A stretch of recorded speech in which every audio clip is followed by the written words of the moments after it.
ईश्वर वह अनुपम सत्ता जो शब्दों के पार है, जिसे देखना आंखों का विषय नहीं, जिसे जानना बुद्धि का विषय नहीं, जिसे पाना मात्र प्रयास का परिणाम नहीं।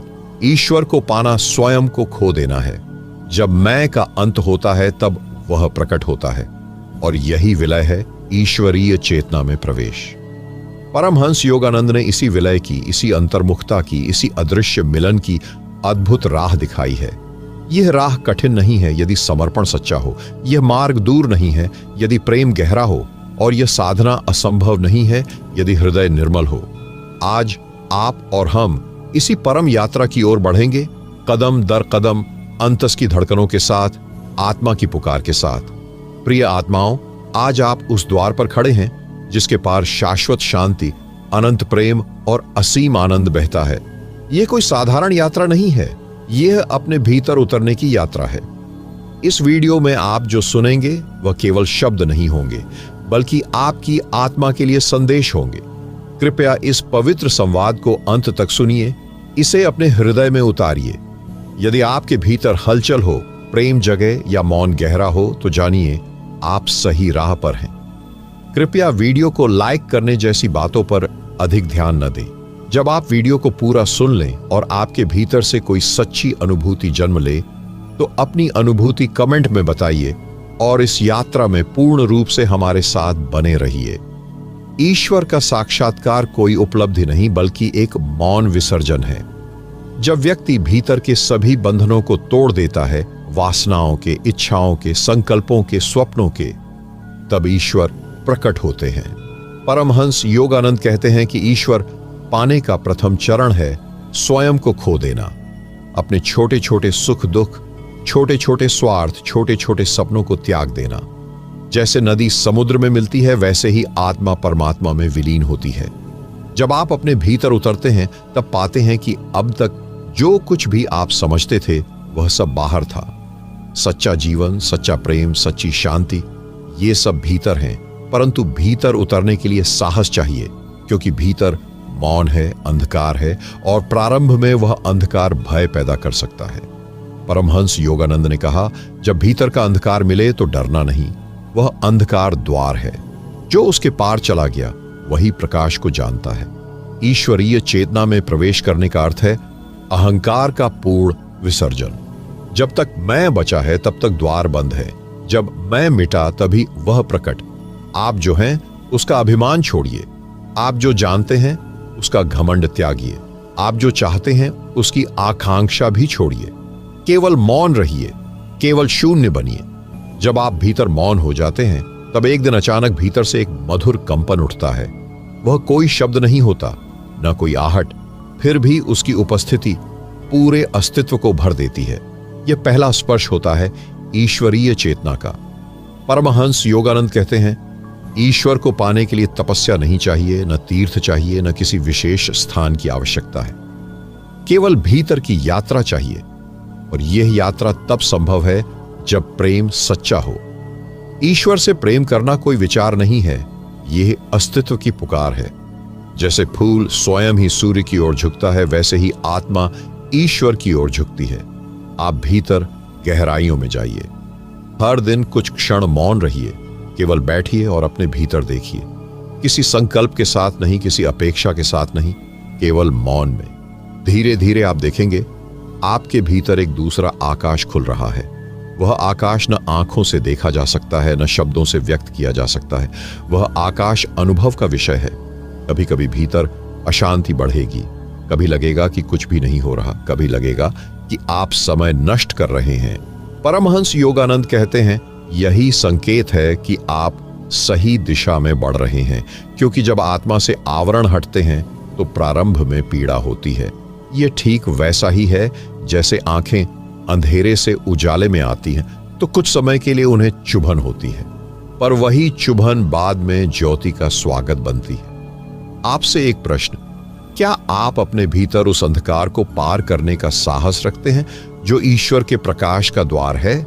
क्या आप अपने भीतर उस मौन में उतरने का धैर्य रखते हैं जहां सब कुछ खोकर सब कुछ पाया जाता है? ये प्रश्न केवल सुने नहीं, इन्हें अपने भीतर जिए, जब भीतर सच्चा मौन उतरता है तब व्यक्ति किसी देवता को नहीं पाता, किसी मूर्ति को नहीं पाता, किसी स्वरूप को नहीं पाता।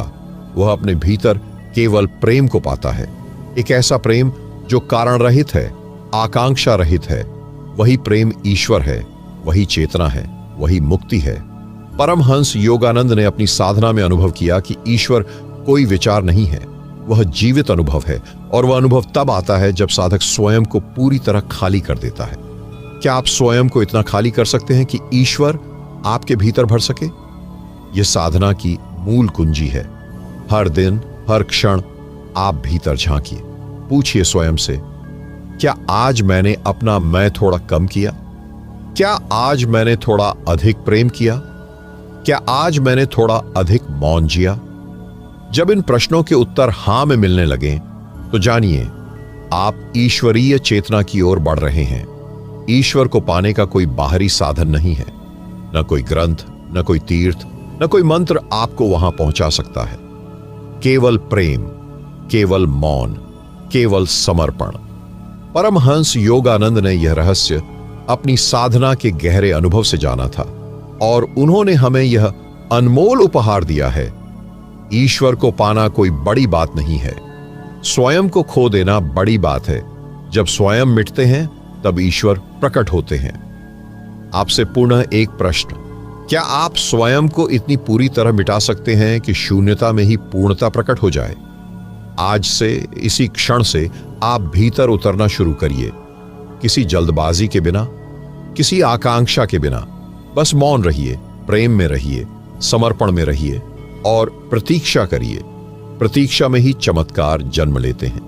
ईश्वर आपकी प्रतीक्षा कर रहे हैं, आप भी अपनी प्रतीक्षा शुरू करिए।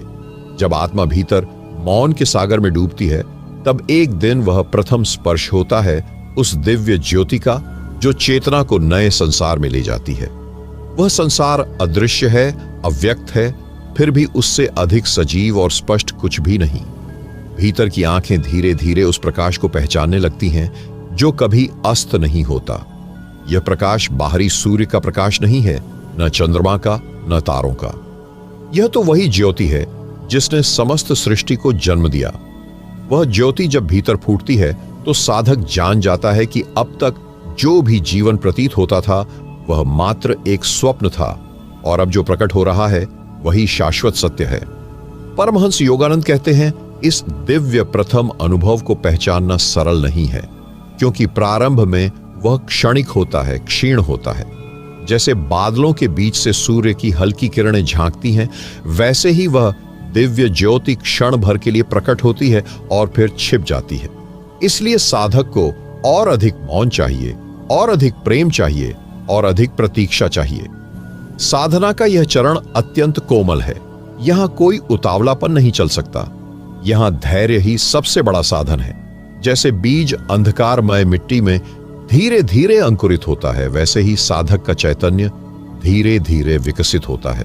कोई शोर नहीं, कोई घोषणा नहीं, केवल मौन क्रांति, केवल अदृश्य विस्तार। इस अवस्था में साधक का मन बार बार पुराने स्वप्नों की ओर लौटने का प्रयास करता है। पुरानी आदतें, पुराने आकर्षण, पुराने भय सब फिर से सिर उठाते हैं। यह साधना की अग्नि परीक्षा है। परमहंस योगानंद कहते हैं, इस समय यदि साधक अडिग रह जाए तो अगला द्वार अपने आप खुल जाता है। भीतर की ज्योति जब स्थिर होने लगती है तब साधक को अनुभव होता है कि वह शरीर नहीं है, वह मन भी नहीं है, वह भावनाएं भी नहीं है। वह कुछ और है जो सबका साक्षी है, जो सबके पार है। यह अनुभव शब्दों से परे है। यह अनुभव उस गहराई में जन्म लेता है जहां भाषा चुप हो जाती है और अस्तित्व स्वयं गाता है। अब साधक देखता है कि संसार वैसा नहीं है जैसा अब तक दिखाई देता था। अब वृक्ष, आकाश, जल, पृथ्वी सब में वही एक चेतना बहती दिखती है। यह अद्भुत अनुभव है, सब में एकत्व का अनुभव। यह वही दृष्टि है जिसे संतों ने सर्वत्र ब्रह्म का दर्शन कहा है। परमहंस योगानंद कहते हैं, जब साधक इस अवस्था में प्रवेश करता है तब उसके भीतर करुणा अपने आप फूटती है। अब वह किसी से घृणा नहीं कर सकता, अब वह किसी से अलग नहीं महसूस कर सकता, क्योंकि अब वह जानता है कि वह स्वयं ही सब कुछ है। यह करुणा कोई नैतिकता नहीं है, कोई कर्तव्य नहीं है। ये करुणा तो उसी प्रकार फूटती है जैसे फूलों से सुगंध फूटती है, सहज, स्वाभाविक, अनायास। जैसे जैसे साधक इस अनुभव में गहराई से स्थिर होता है, भीतर एक नई संगीत धारा बहने लगती है। यह कोई कानों से सुनाई देने वाला संगीत नहीं है, यह तो आत्मा की गहनतम गहराइयों से उठती हुई एक अनहद नाद है। परमहंस योगानंद ने इसे आनंद का संगीत कहा है। यह नाद कहीं से आ रहा नहीं है, न कहीं जा रहा है। यह तो अस्तित्व की मूल ध्वनि है, वह कंपन जिससे यह समस्त ब्रह्मांड उत्पन्न हुआ, जिसे योगी ओम कहते हैं, वह यही कंपन है, वही अनहद ध्वनि, वही ब्रह्मनाद। साधक जब इस नाद को सुनने लगता है तब उसके लिए संसार बदल जाता है। अब वह जानता है कि सब कुछ संगीत है, वृक्षों की हरियाली भी, हवाओं की सरसराहट भी, नदी की कलकल भी, सब एक ही नाद का विस्तार हैं। इस अवस्था में साधक को अपने व्यक्तिगत अस्तित्व का मोह छूटने लगता है। अब वह जानता है कि वह एक अलग इकाई नहीं है, वह उसी महासागर की एक लहर है, उसी संगीत की एक धुन है। इस अहंकार के गिरने के बाद साधक का जीवन एक निरंतर प्रार्थना बन जाता है, बिना शब्दों वाली प्रार्थना, बिना मांग वाली प्रार्थना, केवल मौन में बहती हुई एक गहन कृतज्ञता। अब साधक के लिए साधना कोई कर्तव्य नहीं रहती, अब साधना जीवन स्वयं बन जाती है। अब प्रत्येक श्वास, प्रत्येक दृष्टि, प्रत्येक स्पंदन ईश्वर की ओर बढ़ता है। परमहंस योगानंद कहते हैं, यह अवस्था साधक को स्थायी शांति देती है। अब कोई भी दुख उसे तोड़ नहीं सकता, अब कोई भी सुख उसे भटका नहीं सकता। वह भीतर एक अड़ोल केंद्र पर स्थिर हो जाता है। यह केंद्र ही ईश्वर है, यही आत्मा है, यही मोक्ष है। धीरे धीरे साधक देखता है कि अब उसे न किसी सिद्ध की इच्छा है, न किसी स्वर्ग की आकांक्षा। अब उसे केवल उसी मौन, उसी प्रेम, उसी शांति में डूबे रहना है। अब साधक जानता है उसे कुछ पाना नहीं है, कुछ बनना नहीं है, कहीं पहुंचना नहीं है। वह पहले से ही पूर्ण है, वह पहले से ही परमात्मा है।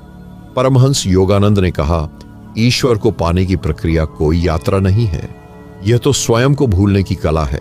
जितना स्वयं को भूलते जाओगे उतना ईश्वर प्रकट होता जाएगा। यह भूलना मृत्यु नहीं है, यह तो सच्चे जीवन की शुरुआत है।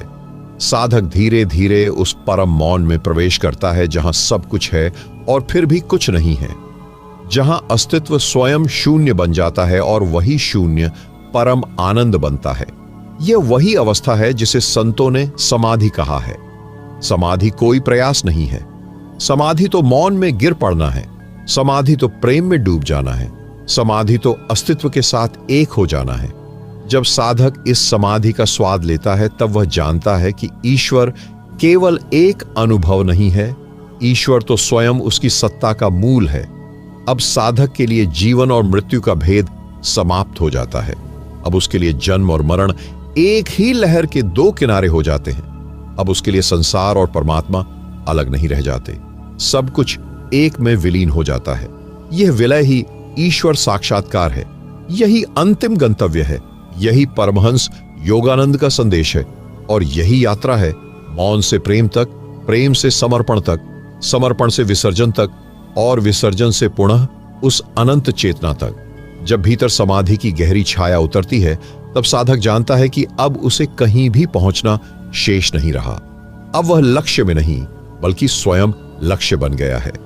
अब यात्रा समाप्त नहीं हुई बल्कि यात्रा स्वयं ही बन गई है।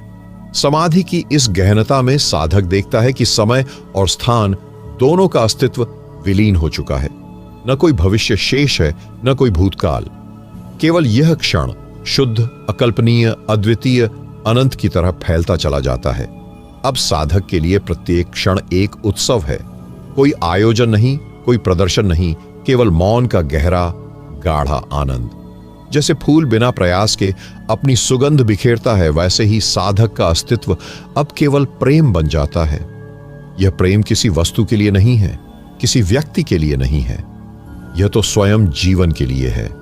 यह प्रेम उस मूल स्रोत के प्रति है जिससे सब कुछ उपजा है। धीरे धीरे इस अवस्था में साधक का देहबोध मिटने लगता है।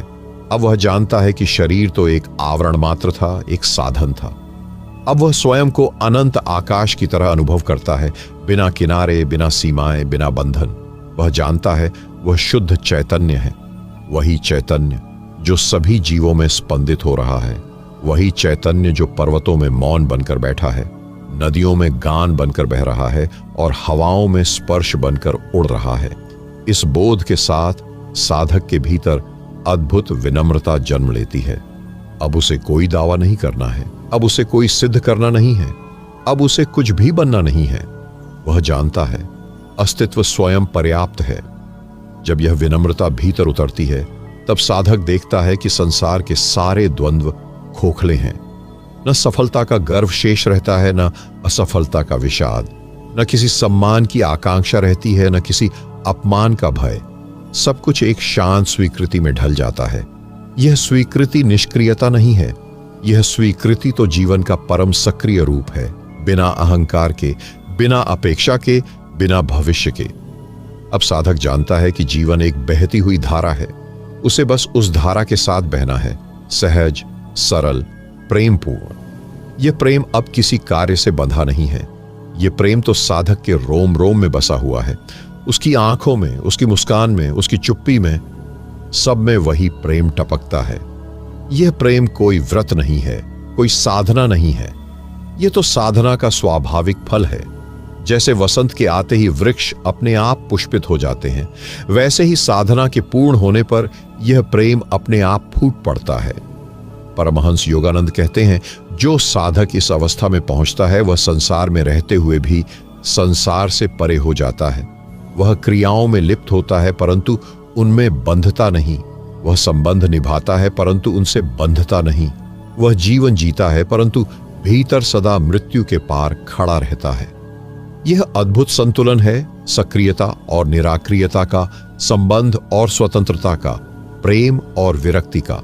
अब साधक जानता है कि किसी से भी कुछ मांगने की आवश्यकता नहीं है, क्योंकि सब कुछ पहले से ही भीतर उपलब्ध है। जो भीतर नहीं है वह बाहर कैसे मिलेगा, और जो भीतर है वह बाहर मांगने की आवश्यकता ही क्यों होगी। इस बोध के साथ साधक का हृदय अनंत हो जाता है। अब वह किसी एक सीमा तक सिमटा नहीं रहता, अब वह सारे जीवन को अपने हृदय में समेट लेता है। पशु, पक्षी, वृक्ष, नदियां, पर्वत, मानव, सब उसके प्रेम का अंग बन जाते हैं। यह प्रेम कोई भावना नहीं है, यह प्रेम तो स्वयं अस्तित्व का स्वरूप है। धीरे धीरे साधक देखता है कि अब उसकी पहचान खो गई है। वह अब स्वयं को किसी नाम, किसी रूप, किसी धर्म, किसी जाति, किसी राष्ट्र में नहीं बांध सकता। वह अब केवल एक है, अखंड, अविभाज्य, अनंत। यह अवस्था साधक को पूर्ण स्वतंत्रता देती है। अब कोई बंधन उसे रोक नहीं सकता, न विचारों का बंधन, न समाज का, न परंपराओं का। अब वह आकाश की तरह मुक्त है, समुद्र की तरह गहरा है और पृथ्वी की तरह सहनशील है। परमहंस योगानंद कहते हैं, जब साधक इस स्वतंत्रता को जानता है तब वही उसकी सच्ची मुक्ति है। यह मुक्ति किसी स्वर्ग की मुक्ति नहीं है, किसी मृत्यु के बाद मिलने वाली मुक्ति नहीं है। यह तो यहीं और अभी जीवन के बीचों बीच खिलने वाली मुक्ति है। यह मुक्ति कोई उपलब्धि नहीं है, यह तो स्वयं की विस्मृति है। जब मैं गिर जाता है तब अनंत प्रकट होता है। अब साधक जानता है उसका कोई अलग अस्तित्व नहीं है, वह सदा से ब्रह्म था, ब्रह्म है, ब्रह्म रहेगा। पर उसे यह जानने में समय लगा, उसे यह अनुभव करने के लिए अनगिनत जन्मों की यात्रा करनी पड़ी, उसे हजारों बार गिरना पड़ा, हजारों बार उठना पड़ा। पर अब जब उसने स्वयं को खो दिया तो उसे सब कुछ मिल गया। यह अंत नहीं है, यह तो नित्य आरंभ है। अब साधक जानता है कि प्रत्येक श्वास में ईश्वर है, प्रत्येक दृष्टि में ईश्वर है, प्रत्येक कंपन में ईश्वर है। अब उसके लिए सब कुछ पूजा है, सब कुछ साधना है, सब कुछ ईश्वर का ही रूप है। इस अवस्था में साधक को कुछ भी छोड़ने की आवश्यकता नहीं रहती, कुछ भी बदलने की आवश्यकता नहीं रहती, केवल दृष्टि बदल जाती है।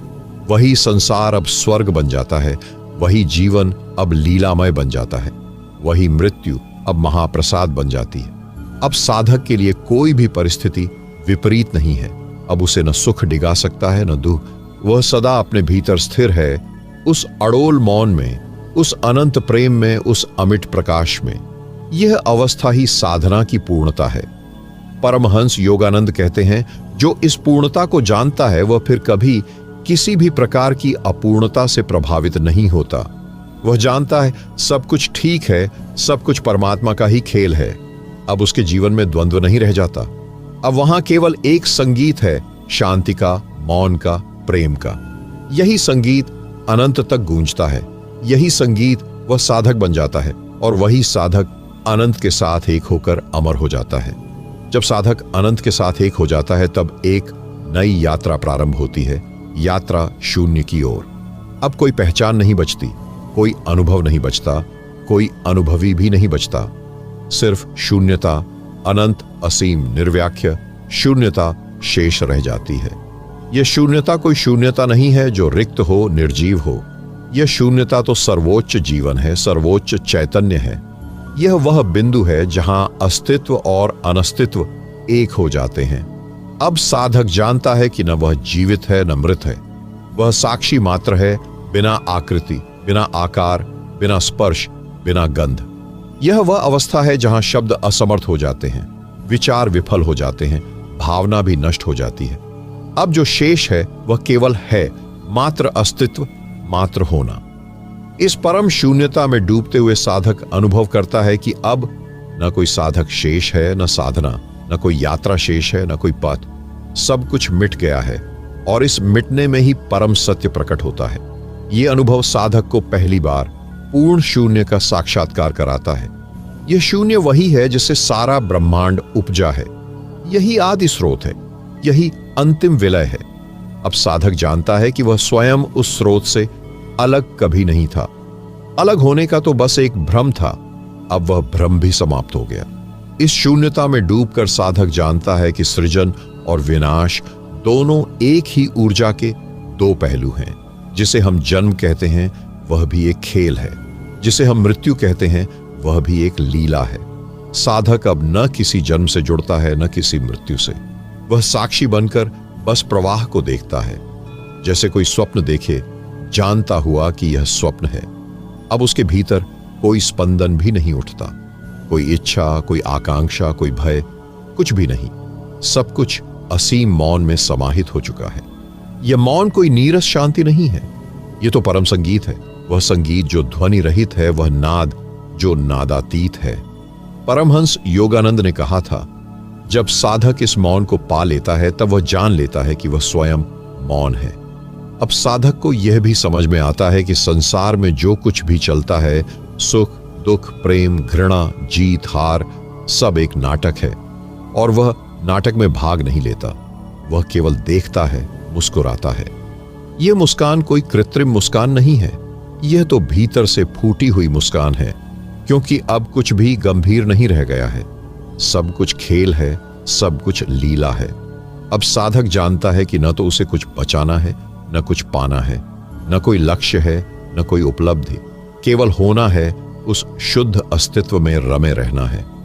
धीरे धीरे यह होने की अवस्था इतनी गहरी हो जाती है कि साधक स्वयं को भी भूल जाता है। अब वह न साधक है, न पुरुष है, न स्त्री है, न शरीर है, न मन है। वह बस एक कंपन है, चैतन्य का, प्रेम का, प्रकाश का। यह कंपन भी कोई सीमित कंपन नहीं है, यह तो समूचे अस्तित्व में व्याप्त कंपन है।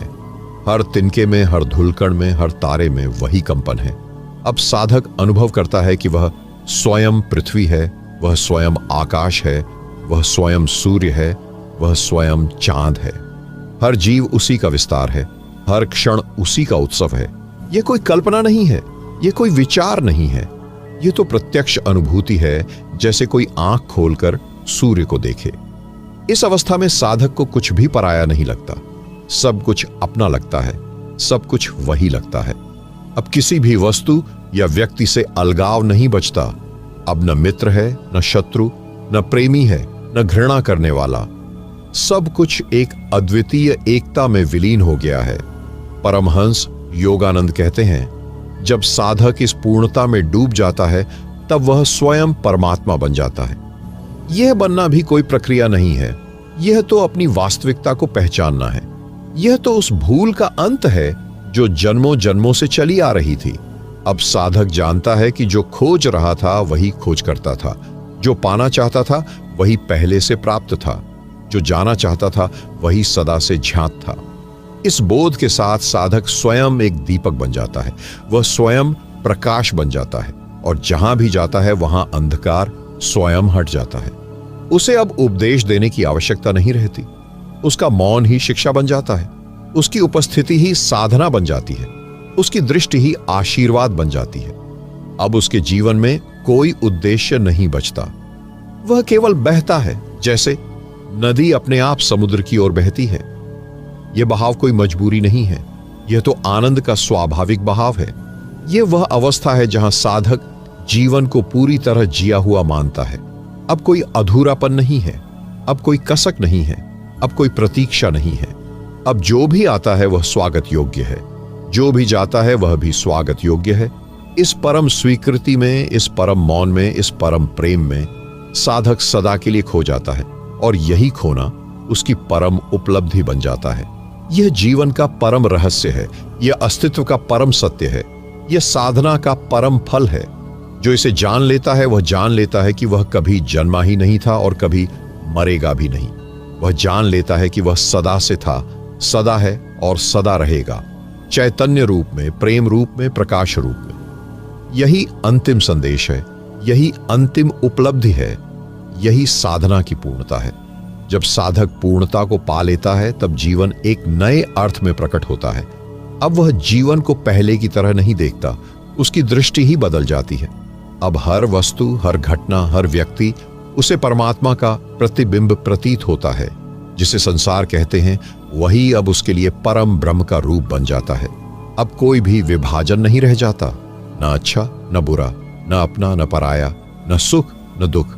सब कुछ समरस हो जाता है, सब कुछ उसी चैतन्य से भरा हुआ दिखाई देता है जिससे वह स्वयं बना है। अब साधक के जीवन में कोई आग्रह नहीं रह जाता, वह किसी घटना को बदलना नहीं चाहता। जो हो रहा है वही सर्वोत्तम है, इस सत्य को वह प्रत्यक्ष अनुभव करता है। पहले जो जीवन उसे बाधा जैसा लगता था, अब वही जीवन उसे अवसर बनकर दिखाई देता है। अब कोई शिकायत नहीं है, अब कोई प्रतिरोध नहीं है, अब केवल सहज स्वीकृति है। इस स्वीकृति से साधक के भीतर एक गहन आनंद का स्रोत फूटता है। वह आनंद जो किसी परिस्थिति पर निर्भर नहीं है। यह आनंद किसी बाहरी वस्तु से नहीं आता, यह तो साधक के अपने अस्तित्व से झरता है। हर सांस में, हर धड़कन में, हर दृष्टि में वही परम आनंद लहराता रहता है। जैसे कोई झरना अनवरत बहता है, बिना रुके, बिना थके, वैसे ही साधक का आनंद भी निरंतर बहता रहता है। अब साधक के लिए हर दिन, हर पल, हर क्षण एक उत्सव बन जाता है। हर छोटी से छोटी बात भी उसे चमत्कार लगती है। एक फूल का खिलना, एक पत्ते का हिलना, एक पक्षी का चहचहाना, सब उसे ईश्वर का संगीत प्रतीत होता है। इस गहन अनुभूति में साधक अब संसार में रहता तो है, लेकिन संसार उसे छू नहीं पाता। वह जल में कमल के समान हो जाता है, जल में रहते हुए भी जल से अछूता। अब वह संसार के कार्य भी करता है, लेकिन निष्काम भाव से। वह भोजन करता है, चलता है, बोलता है, हंसता है, लेकिन भीतर पूर्ण तटस्थता में स्थित रहता है। यह तटस्थता कोई उदासी नहीं है, यह तो परम प्रेम का रूप है, क्योंकि अब वह जानता है कि प्रेम बांधता नहीं, प्रेम मुक्त करता है। अब साधक का प्रेम भी स्वच्छ, निर्मल और निस्वार्थ हो जाता है। वह किसी से प्रेम करता है तो इसलिए नहीं कि उसे कुछ चाहिए, बल्कि इसलिए कि प्रेम उसका स्वभाव बन चुका है। जिस प्रकार दीपक अंधकार में स्वयं प्रकाश फैलाता है, उसी प्रकार साधक भी अपने चारों ओर प्रेम का प्रकाश बिखेरता है, और यह प्रेम बिना शब्दों के, बिना किसी प्रयास के बहता है। अब साधक को अपने अस्तित्व की कोई चिंता नहीं रहती। वह जानता है कि जो होना है वह अपने आप घटेगा, जो मिलना है वह स्वयं मिलेगा, जो छूटना है वह स्वयं छूट जाएगा। इसलिए अब उसके जीवन में गहन विश्राम है। यह विश्राम शरीर का विश्राम नहीं है, यह तो आत्मा का विश्राम है। यह वह विश्राम है जो तब आता है जब साधक जान लेता है कि वह स्वयं ब्रह्म है। अब साधक की आंखों में करुणा बसती है। वह संसार के दुख को देखता है, लेकिन उसमें डूबता नहीं। वह जानता है कि यह दुख भी एक प्रक्रिया है, जागरण की प्रक्रिया। हर आत्मा को अपने अनुभव से गुजरकर ही परम सत्य तक पहुंचना होता है। इसलिए वह दूसरों के मार्ग में बाधा नहीं डालता। वह बस अपने मौन, अपने प्रेम, अपने प्रकाश से दूसरों की सहायता करता है, उसकी उपस्थिति मात्र से अज्ञानी के भीतर भी जिज्ञासा का बीज अंकुरित होता है। अब साधक के लिए कोई भी कार्य छोटा या बड़ा नहीं रह जाता। हर कार्य, चाहे वह भोजन बनाना हो या ध्यान करना, एक ही पवित्रता से भरा होता है। वह जानता है कि जब भीतर पवित्रता है तो हर कार्य पूजा बन जाता है। जब भीतर प्रेम है तो हर कर्म साधना बन जाता है। अब उसके जीवन में कोई अलगाव नहीं है। ध्यान और व्यवहार, साधना और संसार सब एक हो जाते हैं। अब साधक चलता है तो ध्यान में चलता है, खाता है तो ध्यान में खाता है, बोलता है तो ध्यान में बोलता है। अब साधक का सारा जीवन ध्यान बन जाता है। ध्यान अब कोई अलग किया जाने वाला कार्य नहीं है। ध्यान अब उसकी श्वासों में, उसकी धड़कनों में, उसकी दृष्टि में समा गया है। यह जीवन मुक्त अवस्था अत्यंत दुर्लभ है। बहुत कम साधक इस अवस्था तक पहुंच पाते हैं, लेकिन जो पहुंच जाते हैं वे ही सच्चे अर्थों में जीवित होते हैं। बाकी सब तो बस स्वप्न में जी रहे होते हैं। अब साधक के लिए मृत्यु भी कोई भय का विषय नहीं रह जाती। वह मृत्यु को भी उसी सहजता से स्वीकार करता है जैसे जीवन को। वह जानता है कि मृत्यु सिर्फ एक परिवर्तन है, वस्त्र बदलने जैसा। वह जानता है कि चैतन्य को कोई मार नहीं सकता। वह जानता है कि जो शुद्ध है, अजर है, अमर है, वही उसका स्वरूप है। इस बोध के साथ साधक जीवन के हर क्षण में नृत्य करता है। उसका जीवन एक निरंतर उत्सव बन जाता है। हर सांस में वह परमात्मा के प्रति कृतज्ञता से भरा होता है। हर धड़कन में वह ईश्वर का नाम गाता है, बिना शब्दों के, बिना ध्वनि के, भीतर ही भीतर। अब साधक जान चुका है कि बाहर कुछ भी बदलने की आवश्यकता नहीं है। बदलाव तो भीतर घटता है। जब भीतर परिवर्तन आता है तब बाहर का संसार स्वयं बदलता हुआ प्रतीत होता है। अब साधक जानता है कि सब कुछ वैसा ही है जैसा होना चाहिए, क्योंकि सब कुछ उसी परम सत्ता से प्रवाहित हो रहा है। इस जानने में, इस स्वीकार में, इस प्रेम में साधक का समूचा जीवन एक ध्यान बन जाता है, एक आराधना बन जाता है। यही जीवन मुक्ति है, यही जीवन की पराकाष्ठा है, यही साधना की अंतिम मंजिल है। जब एक साधक जीवन मुक्त अवस्था में प्रवेश करता है तब वह संसार में रहते हुए भी संसार से परे हो जाता है। अब उसका जीवन एक काव्य बन जाता है, एक संगीत बन जाता है, जिसमें हर एक राग अपने आप में संपूर्ण है, बिना किसी अतिरिक्त प्रयत्न के। आध्यात्मिक यात्रा की सबसे बड़ी विशेषता यही है कि जब साधक आत्मबोध की अवस्था में पहुंचता है तब वह न तो कोई साधना करता है, न किसी मार्ग पर चलता है। वह अपनी ही आत्मा का एक रूप बन जाता है और उस रूप में कोई भेदभाव नहीं रह जाता। अब साधक जीवन को पूरी तरह से स्वीकार कर लेता है। उसका दृष्टिकोण बदल चुका होता है। वह अब अपनी हर परिस्थिति को एक अवसर के रूप में देखता है, चाहे वह सुख हो या दुख, उपहार हो या चुनौती। सब कुछ उसी परमात्मा का रूप है और वह इसे एक अद्भुत अनुभव के रूप में देखता है। लेकिन क्या जीवन मुक्त व्यक्ति का जीवन आसान होता है? क्या उसे कभी दुख नहीं मिलता? क्या वह कभी कठिनाइयों का सामना नहीं करता? यह सवाल बहुतों के मन में उठता है। आध्यात्मिक साधना का एक पहलू यह भी है कि जब व्यक्ति अपने भीतर की गहराइयों में उतरता है तब उसे बाहरी जीवन के कठिन परिस्थितियां भी सहज और सरल लगने लगती हैं, क्योंकि उसे पता होता है कि इन कठिनाइयों का कोई स्थायित्व नहीं है। वह इन्हें अस्थिर और परिवर्तनीय के रूप में देखता है और उसका ध्यान इन पर नहीं रुकता। वह जानता है कि संसार की सारी दुखद स्थितियां सिर्फ परिवर्तनशील हैं। वह अपने भीतर ऐसे सशक्त विचारों और भावनाओं को विकसित करता है जो उसे इन परिवर्तनों से ऊपर उठने की शक्ति प्रदान करते हैं। इस प्रकार साधक के लिए दुख या सुख दोनों ही एक ही स्तर पर होते हैं। वह किसी भी स्थिति में अपनी शांति को खोने नहीं देता। वह अपनी आंतरिक स्थिति को कभी बाहरी घटनाओं से प्रभावित नहीं होने देता। समझ लीजिए, जैसे एक दीपक अंधकार के बीच जलता है, वैसे ही साधक अपने भीतर के प्रकाश को हमेशा बनाए रखता है, चाहे बाहर का वातावरण जैसा भी हो। वह जानता है कि हर परिस्थिति उसके स्वयं के भीतर की स्थिति का प्रतिबिंब होती है। जब वह भीतर शांति का अनुभव करता है तब बाहरी दुनिया भी शांति का अनुभव कराती है। अब जीवन के अनुभवों से जुड़ी एक बात महत्वपूर्ण है। जब साधक आत्मबोध प्राप्त करता है तो वह केवल अपने व्यक्तित्व में परिवर्तन नहीं लाता, वह समाज में, अपने परिवेश में भी एक बदलाव लाता है। उसकी उपस्थिति ही दूसरों को प्रेरित करती है। वह केवल खुद को ही नहीं बदलता, बल्कि दुनिया के दृष्टिकोण को भी बदलता है। वह अपने व्यवहार में नम्रता, करुणा और क्षमा का प्रतीक बन जाता है। वह जानता है कि संसार में कोई भी व्यक्ति दुखी नहीं है, बल्कि वह केवल अज्ञानता में जी रहा है। उसकी दया और करुणा इसीलिए प्रकट होती है क्योंकि वह जानता है कि हम सभी आत्मा की अभिव्यक्ति हैं और हर आत्मा को अपनी यात्रा पर पहुंचना है। वह कभी किसी को नीचा नहीं समझता। वह जानता है कि हर व्यक्ति अपने कर्मों और अनुभवों के अनुसार जहां है, वहीं से अपना सत्य खोजने की प्रक्रिया में है। इसलिए वह किसी को दोष नहीं देता, न खुद को न दूसरों को। वह जानता है कि हर व्यक्ति का समय और रास्ता अलग हो सकता है। तो क्या साधक का जीवन केवल शांति और आनंद में लिपटा रहता है? नहीं, साधक की यात्रा के दौरान उसे बहुत सी बाधाओं का सामना भी करना पड़ता है। उसके मन में उलझनें आती हैं, भ्रम पैदा होते हैं और कभी कभी उसे लगने लगता है कि वह अपनी यात्रा में सही दिशा में नहीं जा रहा। यह सब साधक के आत्मबोध की यात्रा का हिस्सा है।